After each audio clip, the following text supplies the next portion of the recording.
Welcome student, कैसे हैं आप सभी लोग। आशा करती हूँ कि आप सभी अच्छे होंगे। तो सीटेट साइंस पेपर 2 की साइंस की टॉपिक सीरीज़ को कंटिन्यूअसली रखते हुए आज है हमारा टॉपिक 11, जिसमें हम पढ़ने वाले हैं साउंड को। साउंड क्या है, क्या इसके बारे में पूरा डिटेल से जो है हम पढ़ेंगे। लेकिन साउंड को पढ़ने से पहले हम वेव्स के बारे में पढ़ेंगे, क्योंकि जो साउंड है वो आपके वेव्स की वजह से ही एक जगह से दूसरी जगह तक जाती है, मीन्स संचरण करती है वेव्स के माध्यम से। तो साउंड को पढ़ने से पहले हम वेव्स के बारे में पढ़ेंगे। तो चलिए स्टार्ट करते हैं। इससे पहले कि अगर कोई चैनल पर मेरे नया हो तो प्लीज़ चैनल को सब्सक्राइब कर लीजिए। एंड हाँ, आपकी साइंस की टॉपिक सीरीज़ का जो लिंक है वो आपको नीचे डिस्क्रिप्शन पर मिल जाएगा। वहाँ पे साइंस के सारे टॉपिक्स आपको पढ़ा दिए गए हैं, जिनका लिंक्स आपको डिस्क्रिप्शन पे है, तो आप वहाँ से जो है वीडियोज़ को देख सकते हो। तो चलिए स्टार्ट करते हैं आज का टॉपिक। तो देखिए, साउंड कैसे उत्पन्न होती है पहले तो ये पता होना चाहिए। जहाँ पे भी जिस भी वस्तु में वाइब्रेशन होता है वहाँ साउंड होती है, ठीक है। जब किसी वस्तु में वाइब्रेशन होगा तब वहाँ पर साउंड उत्पन्न होगी। फॉर एग्जांपल, अगर आप बोलते हो तो आप अपने ग्लॉटिस यानी कि नेक के पास अगर आप हैंड रखो और फिर आप बोलो तो आप देखोगे कि आपके नेक में भी एक वाइब्रेशन हो रहा है। तो जहाँ पे भी वाइब्रेशन होता है वहाँ पर साउंड होती है।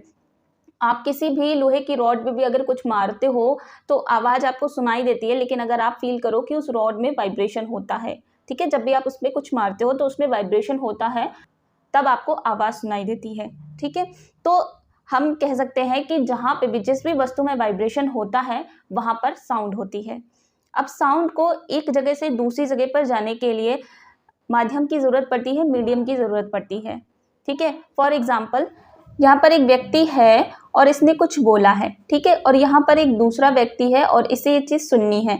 तो जब इसने कुछ बोला है तो इसकी आवाज़ को यहाँ से इसके कानों तक पहुँचने के लिए बीच में मीडियम की ज़रूरत होनी चाहिए, माध्यम होना चाहिए, कोई माध्यम होना चाहिए। फॉर एग्जाम्पल, या फिर आपका हवा हो या फिर पानी हो, एयर हो या वाटर हो, कैसा भी आपका मीडियम होना चाहिए। तो यहाँ पर कैसा मीडियम है, यहाँ पे एयर है, ठीक है। अब इस एयर में भी काफ़ी सारे पार्टिकल्स होंगे। जब ये व्यक्ति बोलता है तो इसके जो वाइब्रेशन है इन पार्टिकल्स में होने लगते हैं और ऊर्जा का जो संचरण है एक जगह से दूसरी जगह तक जाने लगता है। एक पार्टिकल में वाइब्रेशन होता है, फिर उसके थ्रू दूसरे पार्टिकल में वाइब्रेशन होता है, उसके थ्रू तीसरे में वाइब्रेशन होता है। इस तरह से वाइब्रेशन होते होते वो कहाँ तक पहुँच जाता है, दूसरे के कानों तक एनर्जी पहुँच जाती है।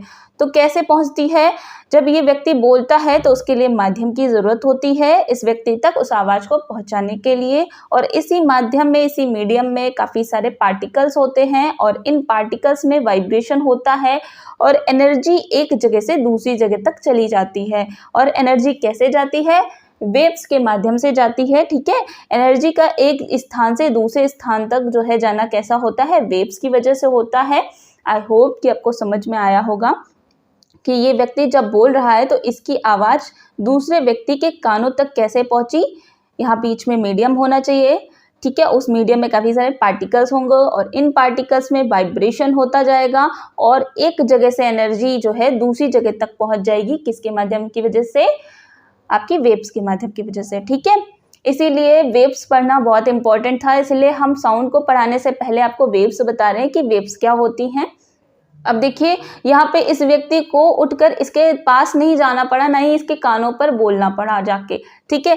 इस व्यक्ति ने दूर से ही बोला और इसकी आवाज़ कहाँ तक पहुँच गई, दूसरे व्यक्ति के कानों तक पहुँच गई, ठीक है। आई होप कि आपको समझ में आया होगा। चलिए अब आगे देख लेते हैं। वेव्स क्या है, वह विधि, वह मेथड जिसमें जो है मीडियम के कण अपने स्थान पर ही कंपन करते हैं और ऊर्जा एक स्थान से दूसरे स्थान तक आगे चली जाती है। जैसे कि अभी हमने आपको बताया था ना कि एक मीडियम होना चाहिए, मीडियम में आपका एयर हो या वाटर हो, कैसा भी मीडियम हो, और उस मीडियम में काफ़ी सारे पार्टिकल्स होते हैं और इन पार्टिकल्स में क्या होता है, कंपन होता है और एनर्जी जो है वो एक स्थान से दूसरे स्थान तक पहुंच जाती है। किसके माध्यम से, वेव्स के तरंगों के माध्यम से। अब यहाँ पर जो वेव्स है वो भी आपकी 2 टाइप्स की होती हैं। एक आपकी होती है इलेक्ट्रोमैग्नेटिक वेव, एक होती है आपकी मैकेनिकल वेव्स।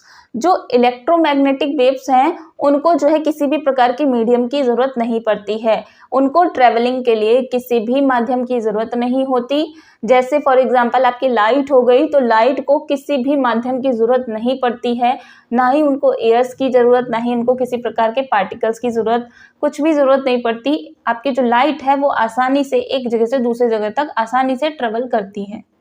ठीक है, तो इलेक्ट्रोमैग्नेटिक वेव्स जो हैं उनको हम बाद में डिस्कशन करेंगे अच्छे से। पहले हम दूसरी वाली जान लेते हैं। दूसरी होती है आपकी मैकेनिकल वेव्स, जिन्हें हम यांत्रिक तरंगे बोलते हैं। तो यांत्रिक तरंगे यानी कि मैकेनिकल वेव ऐसी वेव्स होती हैं जिनको जो है संचरण के लिए माध्यम की ज़रूरत पड़ती है। जैसे आपका अभी साउंड हम पढ़ेंगे ना, तो साउंड को क्या है ज़रूरत पड़ती है, किसकी? माध्यम की ज़रूरत पड़ती है। तो यांत्रिक तरंगों को माध्यम की ज़रूरत पड़ती है। जैसे आपके माध्यम में एयर हो सकता है, वाटर हो सकता है। So mechanical wave are waves that require a medium for transmission. इनको जो है संचरण के लिए जो है माध्यम की यानी कि मीडियम की आवश्यकता होती है। अब ये जो यांत्रिक तरंगे होती हैं ये भी आपकी दो प्रकार की होती हैं। एक होती है आपकी अनुप्रस्थ तरंगे, जिसे हम ट्रांसवर्स वेव कहते हैं। दूसरी होती है आपकी अनुदैर्ध्य तरंगे, जिसे हम लॉन्गिट्यूडनल वेव्स कहते हैं। सो एक एक करके दोनों को देख लेते हैं। तो पहली है आपकी अनुप्रस्थ तरंगे, जिसे हम ट्रांसवर्स वेव कहते हैं। यदि माध्यम के कण तरंग की गति की दिशा के लंबवत दोलन करते हैं तो ऐसी तरंगों को हम अनुप्रस्थ तरंगे कहते हैं। कहने का मतलब है, जैसे कि आप इमेज में देख पा रहे हो, एक बच्चा है तो ये डोरी का एक सिरा अपने हाथ पे पकड़े और दूसरा सिरा इसने क्या किया, पेड़ से बांध दिया है और ये क्या कर रहा है, डोरी को हिला रहा है। तो आप देख पा रहे हो कि जो डोरी है तो उसकी वेव्स जो है, तरंगे जो हैं वो तो आपकी सीधी जा रही है, इस डायरेक्शन पे जा रही हैं, लेकिन इस डोरी के जो पार्टिकल्स हैं, जो एयर के पार्टिकल्स हैं, वो किस तरह से जा रहे हैं, इस तरह से जा रहे हैं। ठीक है, परपेंडिकुलर जा रहे हैं, लंबवत जा रहे हैं, लंबवत ऑसिलेशन कर रहे हैं। इट मीन्स परपेंडिकुलर ऑसिलेट कर रहे हैं। ठीक है, कैसे ऑसिलेट कर रहे हैं? परपेंडिकुलर यानी कि लंबवत कर रहे हैं। If the particles of the medium oscillate perpendicular to the direction of motion of the waves, then we call it a transverse wave. I hope ये आपको समझ में आया होगा। अब हम दूसरा देख लेते हैं, अनुदैर्ध्य तरंगे, जिन्हें हम लॉन्गिट्यूडनल वेव्स कहते हैं। यदि माध्यम के कण तरंग की गति की दिशा में ही दोलन करते हैं तो उसे अनुदैर्ध्य तरंगे कहते हैं। इसमें क्या कह रहा है कि यदि माध्यम के कण तरंग की गति की दिशा में ही दोलन करते हैं तो उसे अनुदैर्ध्य तरंगे कहते हैं। और जो अनुदैर्ध्य तरंगों का जो संचरण होता है, ट्रांसमिशन जो होता है, वो संपीड़न तथा विरलन यानी कि रेरफैक्शन के रूप में होता है। अब ये संपीड़न और रेरफैक्शन क्या होते हैं? तो देखिए, इस तरह से आपके ये तरंगे हैं, ठीक है, और इस दिशा में तरंगे जा रही हैं और इसी दिशा में जो है इनके पार्टिकल्स भी जा रहे हैं इसी तरह से। ठीक है, अब ये कंप्रेशन और रेरफैक्शन यानी कि विरलन क्या होता है? तो कंप्रेशन, जहाँ तरंगे बहुत पास में होती हैं, इस तरह से बहुत पास में होती हैं, वहाँ होता है आपका कंप्रेशन यानी कि संपीड़न। और जहाँ आपकी जो वेव्स हैं बहुत दूर होती है, वहाँ आपका होता है विरलन यानी कि रेरफैक्शन। ठीक है, तो जहाँ पर ये तरंगे पास होती हैं वहाँ क्या होता है, संपीड़न होता है। जहाँ पर ये दूर होती हैं वहाँ पे क्या होता है, रेरफैक्शन यानी कि विरलन होता है। संपीड़न, कंप्रेशन, अभी हमने आपको बताया ना कि माध्यम के जिस स्थान पर जो इनके पार्टिकल्स होते हैं वो पास अगर आ जाते हैं तथा घनत्व तो अधिक हो जाता है, यानी कि इनकी डेंसिटी ज़्यादा हो जाती है, उन्हें हम संपीड़न कहते हैं। संपीड़न पर जो माध्यम का घनत्व होता है और दाब होता है वह कैसा होता है, अधिकतम होता है, यानी कि यहाँ पर जो है डेंसिटी और प्रेशर दोनों ही ज़्यादा होंगे। कहाँ पर ज़्यादा होंगे? कंप्रेशन पर ज़्यादा होंगे, संपीड़न पर ज़्यादा होंगे। ये जो आपका कंप्रेशन है, संपीड़न है, यहाँ पर प्रेशर भी ज़्यादा होगा और इसके साथ साथ यहाँ पर डेंसिटी भी ज़्यादा होगी। इसके बाद बात करें अगर विरलन की, तो यहाँ पर क्या है कि माध्यम के कण जिस स्थान पर दूर हो जाते हैं, जो उनके पार्टिकल्स हैं, अगर किसी प्लेस पर वो दूर हो जाते हैं तब क्या होता है, उनकी जो डेंसिटी है वो कम हो जाती है और इन्हें ही विरलन कहते हैं, रेरफैक्शन कहते हैं। विरलन पर जो माध्यम का डेंसिटी और जो प्रेशर होता है वह आपका कम हो जाता है। तो प्रेशर और जो आपका डेंसिटी वो ज़्यादा कहाँ पर होता है, कंप्रेशन पर, संपीड़न पर, और जो आपकी डेंसिटी और प्रेशर जो है कम हो जाता है वो कहाँ पर होता है, रेरफैक्शन यानी कि विरलन पे। आई होप कि आपको संपीड़न यानी कि कंप्रेशन और विरलन यानी कि रेरफैक्शन समझ में आ गए होंगे। तो तरंगों के बारे में हमने आपको पूरा बता दिया है। अब हम बात कर लेते हैं साउंड। अब साउंड पर आ जाते हैं कि साउंड क्या है। तो चलिए समझते हैं साउंड क्या है। साउंड, जैसा कि हमने आपको बताया था, ध्वनि जो है तरंगों के रूप में चलती है। वस्तु में जब कंपन होता है तब ध्वनि उत्पन्न होती है। Sound moves in the form of waves. Sound is produced by vibrating object. ध्वनि तरंग जो है अनुदैर्ध्य यांत्रिक तरंगे होती हैं, जैसे कि हमने आपको बताया था कि ध्वनि आपकी तरंगे होती हैं। और कैसी तरंगे होती हैं, लॉन्गिट्यूडनल मैकेनिकल वेव्स होती हैं। और ये आपको बहुत इंपॉर्टेंट पॉइंट है, तो इसको आपको ध्यान में रखना है कि ध्वनि जो है आपकी कैसी वेव्स होती हैं, ये आपकी लॉन्गिट्यूडनल वेव्स होती हैं, अनुदैर्ध्य यांत्रिक तरंगे होती हैं। दूसरा है sound is highest in solid, high in liquid and lowest in gas. जो आपकी ध्वनि होती है, साउंड होती है, वो सबसे ज़्यादा आपकी कहाँ पर सुनाई देती है, सॉलिड चीज़ों में। ठीक है, सबसे ज़्यादा सॉलिड चीज़ों में सुनाई देती है। उसके बाद थोड़ा सा कम अगर हम आ जाएं तो वो आपका लिक्विड में होती है, यानी कि जो तरल पदार्थ होते हैं। और सबसे कम अगर बात करें तो सबसे कम आपकी गैसेस में सुनाई देती है। अब ऐसा क्यों है, क्योंकि देखिए जो सॉलिड होता है उसमें जो पार्टिकल्स होते हैं वो पास पास होते हैं। सॉलिड है, कोई चीज़ सॉलिड है, तो मान लीजिए ये सॉलिड है, कोई सॉलिड चीज़ है, और इसमें जो पार्टिकल्स होते हैं वो पास पास होते हैं। तो जब भी पार्टिकल्स किसी एक में वाइब्रेशन होता है तो दूसरे में होने लगता है, बहुत ही फास्ट वाइब्रेशन होता है एक दूसरे में। क्योंकि ये पार्टिकल्स पास पास रहते हैं, इसलिए इनमें जो वाइब्रेशन है एक से दूसरे पार्टिकल्स में जाने में बहुत फास्ट होता है।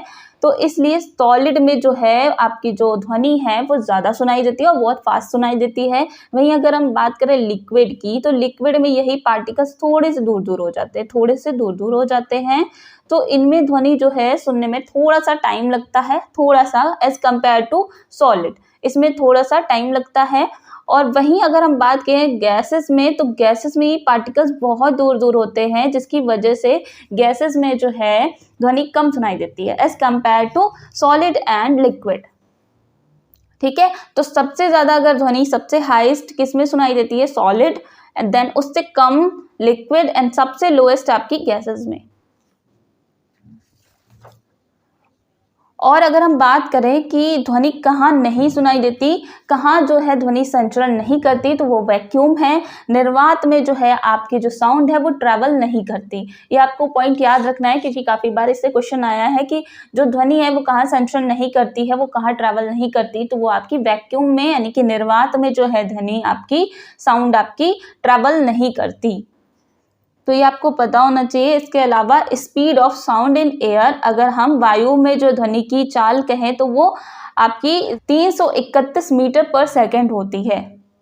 ठीक है, साउंड का ही एक सेकंड वीडियो आएगा, इसी का पार्ट 2 आएगा, जिसमें हम पढ़ेंगे फ्रीक्वेंसी क्या होती है, टाइम पीरियड क्या है, एम्पलीट्यूड क्या है, पिच क्या है। इसके अलावा हम साउंड के पार्ट्स पढ़ेंगे, सबसोनिक क्या है, हाइपरसोनिक क्या है, सारे पार्ट्स होते हैं साउंड्स के, उनको पढ़ेंगे। तो ये सारी चीज़ें आपको बताएंगे नेक्स्ट, इसका जो पार्ट 2 आएगा उसमें।